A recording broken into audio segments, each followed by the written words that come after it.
ایک امیر آدمی جب اپنی بیٹی کے لیے جہیز لے کر آتا ہے تو کبھی سوچ لیا کرے میرے گھر میں کام کرنے والی غریب کی بیٹی بھی موجود ہے. جب وہ غریب کی بچی آپ امیر آدمی کی بیٹی کا جہیز دیکھ کر گھر جائے گی، کیا اس کی آنکھوں میں آنسو ہوں گے یا نہیں؟ کیا وہ ساری رات روئے گی نہیں روئے گی؟ وہ نہیں کہے گی کاش میرے والد کے پاس بھی پیسہ ہوتا، مجھے بھی ایسا جہیز دیتے، کاش میرے پاس بھی پیسے ہوتے، آج میں ان لوگوں کے برتن نہ صاف کرتی ہوتی، میرے پاس بھی اتنا بڑا محل اور مکان ہوتا. یہ دینے والا کون ہے؟ ہم تو دکھلا کے دیتے ہیں، یہ بیڈ میں نے 2 لاکھ کا لایا ہے، دکھلاتے نہیں، یہ میں نے اتنا لاکھ کا جہیز دیا ہے.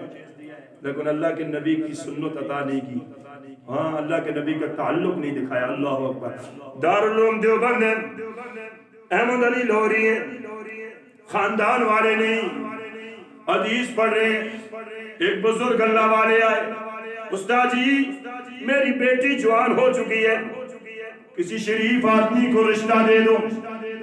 کون ہو؟ بس اللہ والا ہو، میری بیٹی بھی نیک ہے، کبھی غیر معلوم مرد کو نہیں دیکھا، اس لیے کسی شریف خاندانی انسان کو دے دو. استاد معتمد رکھے، احمد علی لوری وضو کر رہے، بلایا بیٹا شادی کرو گے؟ خاموش ہو گئے.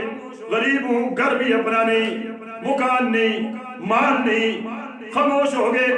پھر حضرت نے پوچھا شادی کرو گے یا نہیں؟ استاد جی شادی تو کروں گا، مال نہیں، گھر نہیں، خاندان والے نہیں. پر میں اچھا تیار ہو جاؤ، آپ کی شادی کرواتے ہیں. سسر کو بلایا، چھوٹا سا کمرہ بناؤ، آپ کی بیٹی کے لیے رشتہ مل گیا ہے. احمد علی لوری فرماتے ہیں اللہ کی قسم میرے پاس ایک ہی کپڑوں کا جوڑا تھا، آج اگر 30 ہزار کے کپڑوں کا جوڑا میرا دولہا بھائی لینے کے لیے جاتا ہے، سوچا کرو وہاں کوئی کفن لینے والا بھی ہوتا ہے. اور دولہا بھی حضرت جی لے کر آتا ہے ہندوؤں والی پگڑی، لاتا ہے نہیں لاتا، ٹکا ہوتا ہے ہندوؤں والا، وہ جو پگڑ جی بکتی ہے نا وہ مسلمانوں کی پگڑی یہ ہوتی ہے. دولہا کیا لے کر آتا ہے؟ وہ اپنا لباس کیسے لے کر، پینٹ شرٹ اور شیروانی مسلمانوں والی ہے. سب آپ کہتے ہیں نہیں ہے، یہ بھی کہتا ہوں نہیں ہے. اللہ اکبر. کپڑے نہیں، طلباء نے کپڑے دھو دیے. حضرت فرماتے ہیں رات کو بارش ہوئی، میرے کپڑے سوکھے نہیں، گیلے کپڑے لگائے، نکاح کی محفل میں بیٹھ گیا. سسر پاس بیٹھے ہوئے ہیں، کہتے ہیں میں کامنے لگا، کہیں گے کس آدمی کو میری بیٹی دے دی ہے. کپڑے بھی پاس نے، گھر بھی خود تیار کیا، رخصتی ہو گئی. چند دنوں کے بعد بیٹی ماں کے پاس آئی. ماں تو پوچھتی ہے بیٹی اپنے خامن کو کیسے پایا، کیسا انسان ملا ہے؟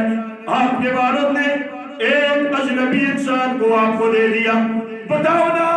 بیٹی رو کر کہنے لگی اماں جی اللہ کی قسم میں نے سنا تھا مرنے کے بعد جنت ملتی ہے، اللہ نے دنیا میں جنت عطا کر دی ہے.